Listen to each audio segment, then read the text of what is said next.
Assalamualaikum warahmatullahi wabarakatuh. Bab 1, Ilmu Psikologi Agama dan Ruang Lingkupnya. Pertemuan kedua kita membahas tentang secara detail definisi ilmu psikologi agama.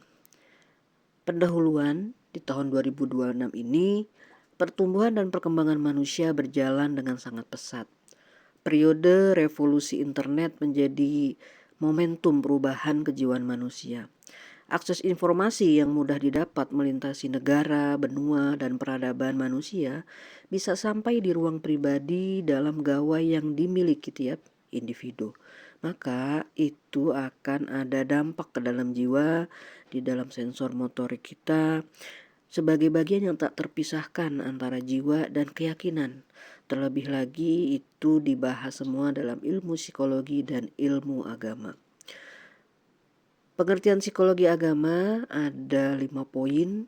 Pertama, adanya pengakuan, adanya kepercayaan, lalu ada suatu sistem tingkah laku karena berkaitan dengan perilaku kejiwaan, adanya pemujaan terhadap kekuatan yang gaib, dan kelima, karena terkait dengan agama, maka ada ajaran-ajaran yang diwahyukan Tuhan kepada manusia melalui seorang rasul. Kemudian akan kita bahas sejarah perkembangan psikologi agama mulai dari masa abad pertengahan, di akhir Helenistik, masa Romawi dengan konteks sosialnya, adanya juga pengaruh Kristen, kemudian masa kebangkitan Eropa atau masa Renaissance, dan masa pasca Renaissance dan revolusi manusia.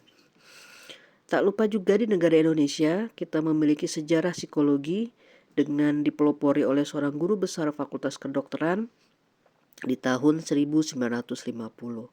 Kemudian psikologi agama berkembang menjadi hal yang meliputi satu keilmuan atau terapan ilmu yang berguna untuk lebih mendekatkan manusia akan Tuhannya. Ilmu-ilmu yang terkait dengan psikologi ada tasawuf, kesehatan mental, dan sosiologi. Metode penelitiannya ini cukup menarik, yaitu karena ini melihat tingkah laku dari kepribadian seseorang, maka ada yang pertama dokumen pribadi. Kalau masa sekarang mungkin disebutnya a day in my life gitu ya.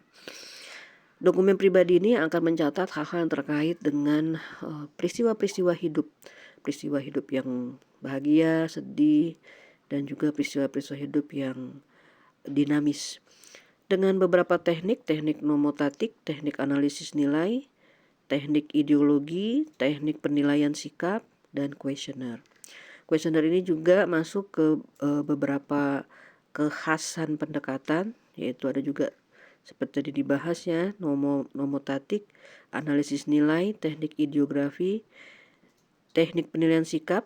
Kalau ini masuk ke akidah akhlak nih, masuk ke bagaimana perilaku peserta didik bisa dilihat dari teknik penilaian sikap. Lalu angket, kemudian ada pengumpulan pendapat masyarakat, misalnya ini yang terkait dengan peristiwa-peristiwa yang terjadi.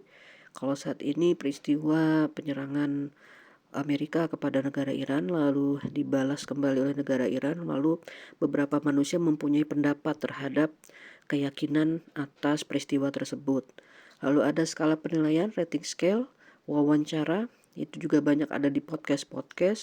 Lalu ada tes, metode tes untuk mempelajari tingkah laku bagaimana seorang dalam kondisi tertentu dia memadukan pengetahuan agama dengan kejiwaan yang telah dia jalani sehari-hari.